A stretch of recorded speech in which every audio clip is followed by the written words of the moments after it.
Termasuk dari akhlak Nabi sallallahu alaihi wasallam adalah kedermawanan dan bermurah hati. Beliau adalah manusia yang paling dermawan. Terlebih lagi, jika yang meminta kepada beliau itu seseorang yang diharapkan untuk masuk Islam, maka beliau benar-benar memberi apa saja yang dia minta, bahkan memberi dengan sesuatu yang melebihi permintaannya. Tidak hanya para sahabatnya, orang kafir pun juga terkesan oleh kedermawanan beliau. Beliau pernah memberi seorang badui kambing yang sangat banyak sekali, sehingga orang tersebut yang tadinya kafir akhirnya masuk Islam dan bahkan menjadi seorang da'i atau penyeru kepada Islam.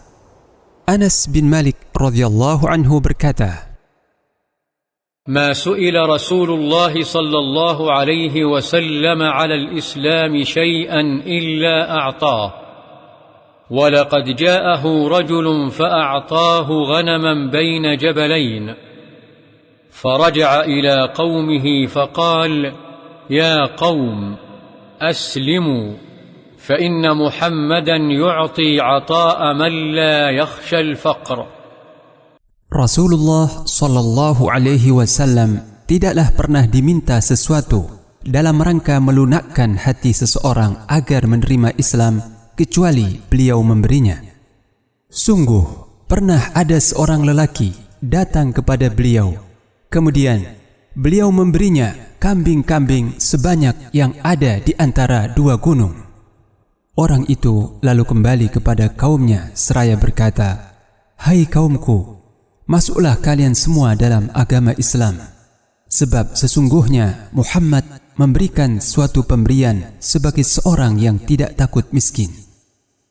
وَإِنْ كَانَ الرَّجُلُ لَيُسْلِمُ مَا يُرِيدُ إِلَّا الدُّنْيَا فَمَا يَلْبَثُ إِلَّا يَسِيرًا حَتَّى يَكُونَ الْإِسْلَامُ أَحَبَّ إِلَيْهِ مِنَ الدُّنْيَا وَمَا عَلَيْهَا.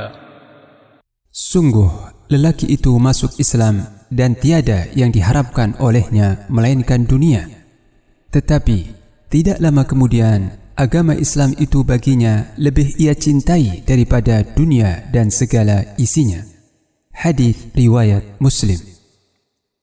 Lihatlah bagaimana pengaruh kedermawanan dalam melunakkan hati seseorang.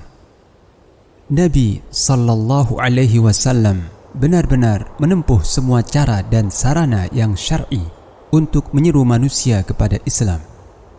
Beliau sallallahu alaihi wasallam telah berdakwah dengan lisannya, dengan perbuatannya, dengan hartanya, dengan akhlaknya, dan dengan segenap jiwa dan raganya.